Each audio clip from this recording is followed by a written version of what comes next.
El que tiene oídos para oír, oiga. ¿Has visto este post? Pues hay algo que no cuadra en él. Dice así: ¿cómo encaja el ladrón en la cruz en tu teología? Sin bautismo, sin cristianismo activo, sin hablar en lengua, sin viaje misionero, sin ser voluntario, sin regalos financieros y sin ropa de iglesia. Ni siquiera podía doblar sus rodillas para orar. No dijo la oración del pecador y entre otras cosas estaba allí por ladrón. Jesús no tomó su dolor ni sanó su cuerpo y no golpeó a sus escarnecedores. Sin embargo, habiendo sido ladrón, entró en el paraíso a la misma hora que Jesús, simplemente porque creyó en quien estaba a su lado. No tenía nada más que ofrecer aparte de sus creencias en que Jesús era quien decía que era, sin giros de teólogos brillantes, sin ego ni arrogancia, sin luces brillantes, jeans ajustados o palabras astutas, sin máquina de neblina, donas ni café en el vestíbulo, solo un moribundo desnudo en una cruz que ni siquiera pudo cruzar las manos para orar, simplemente un humillado pidiendo misericordia ante el autor de la vida, porque de tal manera amó Dios al mundo que dio a su Hijo unigénito para que todo el que cree en él no se pierda, mas tenga vida eterna. Esto es el Evangelio. Buenas nuevas, complejo, pero así de simple.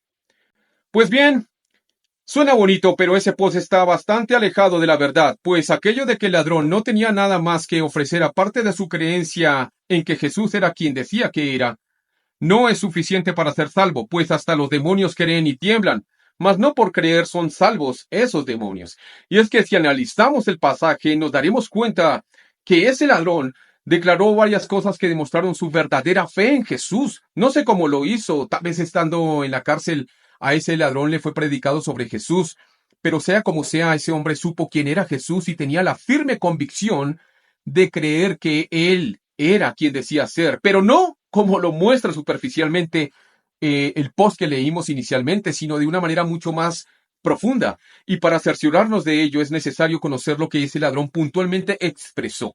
Escrito está: y uno de los malhechores que estaba colgado le injuriaba diciendo: si tú eres el Cristo, sálvate a ti mismo y a nosotros. Respondiendo el otro le reprendió diciendo: ¿ni aún temes tú a Dios, estando en la misma condenación? Nosotros a la verdad justamente padecemos porque recibimos lo que merecieron nuestros hechos, mas este ningún mal hizo. Y dijo a Jesús: acuérdate de mí cuando vengas en tu reino. Entonces Jesús le dijo: de cierto te digo que hoy estarás conmigo en el paraíso. Ahora vamos a analizar el anterior pasaje por partes. Leamos. Y uno de los malhechores que estaban colgados le injuriaba diciendo: si tú eres el Cristo, sálvate a ti mismo y a nosotros. Respondiendo el otro le reprendió diciendo: ¿ni aún temes tú a Dios, estando en la misma condenación? Lo que primero podemos notar aquí es que uno de los malhechores, el arrogante, es el que de alguna manera representa ese tipo de personas que por su ignorancia dice cosas como las que ese malhechor dijo, cuando dijo: si tú eres el Cristo, sálvate a ti mismo y a nosotros. Precisamente son los que dicen ante una calamidad cosas como: si Dios es poderoso, ¿por qué permitió esto o aquello? Si yo fuera Dios, haría lo uno o lo otro, etcétera, etcétera. Pero mira lo que le contesta el otro hombre que había sido condenado también como malhechor. Respondiendo el otro le reprendió diciendo: ¿ni aún temes tú a Dios estando en la misma condenación? ¿Ves? No solamente reprendió, desaprobó las injurias que el otro hombre había dicho con respecto a Jesús, sino que incluso reconoció a Jesús como Dios. Pero no solo eso, sino que ese hombre reconoció su pecado al decir: nosotros a la verdad justamente padecemos porque recibimos lo que merecieron nuestros hechos, mas este ningún mal hizo. ¿Ves? Ese hombre reconoce y confiesa su pecado, reconociendo que ellos estaban ahí por malhechores, y no solo eso, sino que declara que Jesús es justo, pues ningún mal había cometido. Ahora presta atención a lo siguiente que dice. Y dijo a Jesús: acuérdate de mí cuando vengas en tu reino. ¿Ves? Como lo mencioné con anterioridad, por alguna razón ese hombre reconoce a Jesucristo como Señor y Salvador, y por eso le pidió a Jesús que se acordara de él, y por su verdadera fe en él, en Jesús, el mismo Señor le prometió lo siguiente. Entonces él le dijo: en verdad te digo, hoy estarás conmigo en el paraíso. ¿Ves? Este pasaje es claro y nos muestra a un hombre realmente arrepentido, pero el post errado con el que iniciamos este video solo dice que basta con creer en Jesús y ya, pues supuestamente el ladrón no hizo la oración del pecador ni vivía un cristianismo activo, y esto para llevar a los incautos. Es más, también dice que ni siquiera oró. Entonces, esto es llevar a la gente a una vida cristiana pasiva y sin propósito alguno. Y yo le pregunto a las personas que escribieron ese post y a las personas que le dan amén a ese post sin escudriñarlo. ¿En serio? ¿Acaso, como lo acabamos de leer, ese hombre no reprendió al otro malhechor por injuriar a Jesús? ¿No le predicó al decir que ni estando en condenación era capaz de tener temor de Dios? ¿No confesó su pecado ni reconoció a Jesús como Señor y Salvador para que le pudiera llevar a su reino y le pudiera dar vida eterna? Y también dice ese post que ese ladrón no oró porque no podía doblar sus rodillas, pero luego orar no significa hablar con Dios. Y entonces, ¿con quién estaba hablando el malhechor? ¿Acaso no era con el Dios hecho carne que habitó entre nosotros? Y otra cosa es que ese post dice, sin embargo, habiendo sido ladrón, entró en el paraíso. ¿En serio? Vuelvo y pregunto, ¿acaso no está escrito que ningún malhechor podrá entrar en el reino de Dios?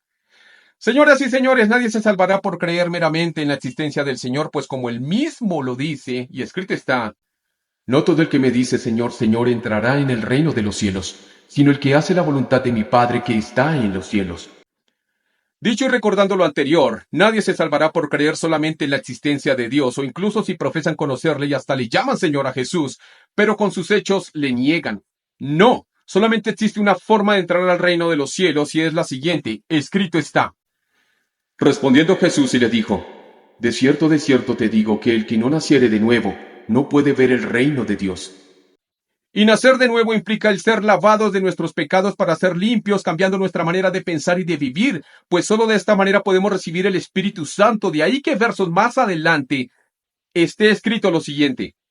Respondiendo Jesús, de cierto te digo, que el que no naciere de agua y del Espíritu no puede entrar en el reino de Dios. Lo que es nacido de la carne, carne es, y lo que es nacido del Espíritu, Espíritu es. ¿Ves? Más claro imposible. Así que no te dejes confundir por el enemigo pensando que por creer que Dios existe serás salvo, pues creer verdaderamente implica obedecer al Padre como lo leímos. Y esto solamente es posible cuando estamos unidos a Jesús, pues como escrito está. Separados de mí, nada podéis hacer. Pero en este punto, algún incrédulo de los que están hablando, de lo que estamos hablando mejor, podría seguir preguntándose, ¿y en qué momento ese malhechor recibió al Espíritu Santo para nacer de nuevo? Pues bien, todos aquellos que por alguna u otra razón, no por negligencia, sino por otras circunstancias, no pudieron o no alcanzaron a bautizarse e incluso murieron sin haberse descendido a las aguas, también fueron bautizados en la nube y en la roca que es Cristo.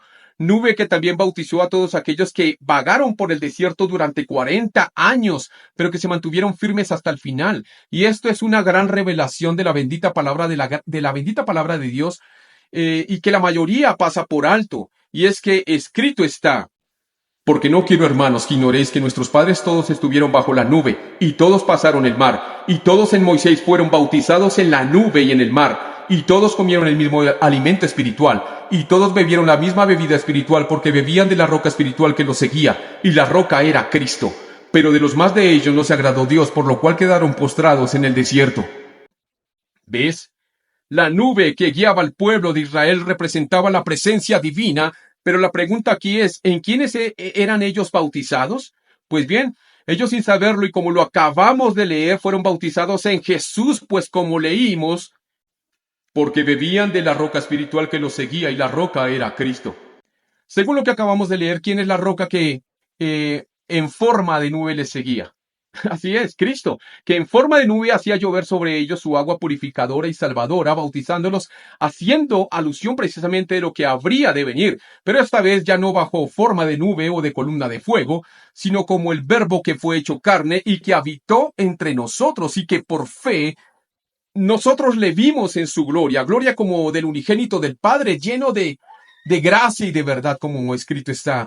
Y esto para guiarlos, ya no a una tierra prometida en este planeta como a nuestros antiguos padres, sino ahora a una patria celestial que nos espera, y que por esa razón y desde ahora podemos decir confiadamente que nuestra ciudadanía está en los cielos, de donde también esperamos al Salvador, al Señor Jesucristo, el cual transformará el cuerpo de la humillación nuestra, para que sea semejante al cuerpo de la gloria suya, por el poder con el cual puede también sujetar a sí mismo todas las cosas.